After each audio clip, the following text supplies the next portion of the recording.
Peer influence in the workplace is vital to forming relationships and achieving success, but the expression of contradictory opinion can lead to organizational dissension within a company.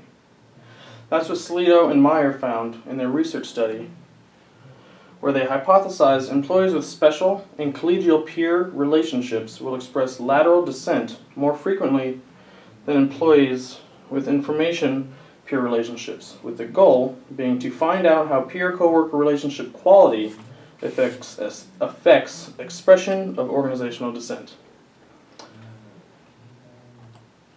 Information peer relationships are acquaintances with low, intimate levels of communication, whereas collegial peer relationships are a combination of friend and acquaintances characterized by more moderate levels of the intimate communication. And then special peer relationships are best friends with high levels of intimate communication.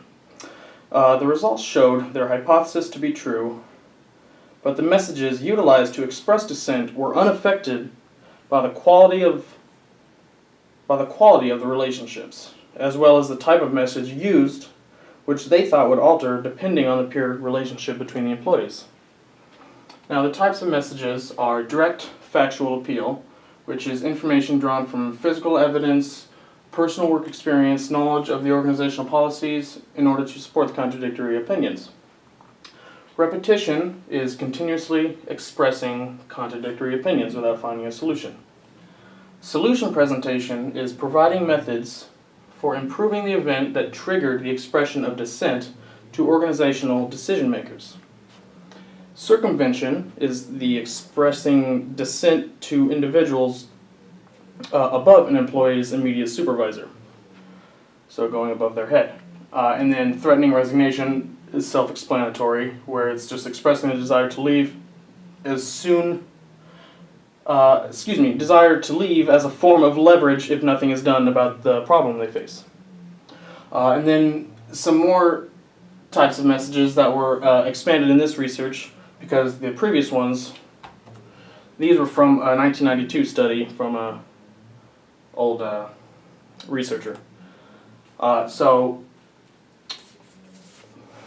what Salido and Myers added were ingradation, which is making another person feel important. It can also come off as very manipulative, so it doesn't have a positive opinion of it.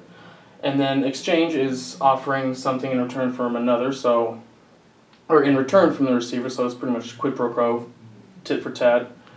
And then coalitions, where it's creating assistance from others, so just forming a group. Pressure is stressing compliance or making demands of the receiver, which is rarely good. Inspiration is appealing to the morals or the values of the receiver, so you're kind of trying to touch their insides. And then venting is just describing your emotional experiences, kind of used as a way to bond. Humor, joking or making offhanded comments, which seems innocent, but again, the offhanded comments can come off really offensive and unacceptable or inappropriate for the workplace. Takeaways from this article, pretty much the importance of communication. It's one thing to be able to have rapport skills, it's another to be able to have rapport skills. So that's pretty much the importance of this article for me. Course concepts. A very important element we face now compared to 10, 20, or even 30 years ago are the multiple channels we have at our disposal with advanced technology, social media, which can be very beneficial in the professional environment, but also very detrimental if you do the wrong thing and it comes back making you look bad. That is where formal communication networks come in handy, which is basically a system of checks and balances designed by management to dictate who talks to whom in order to get a job done, such as upward, downward, or lateral communication.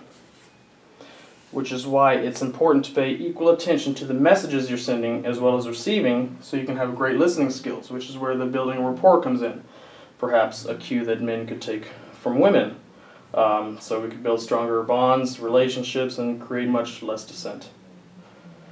And although course concepts aren't directly related to this article, just about everything about professional communication can be applied to this research.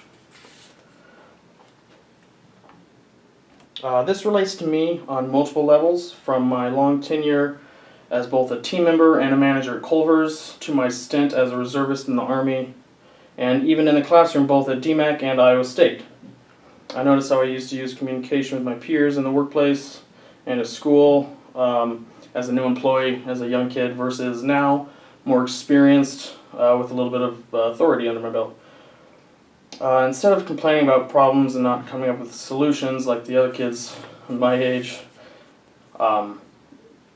it took me a while to realize you gotta speak with management, you gotta create a rapport with them using a more direct factual appeal as an approach, with using evidence, experience, knowledge of policy in order to find a proper solution.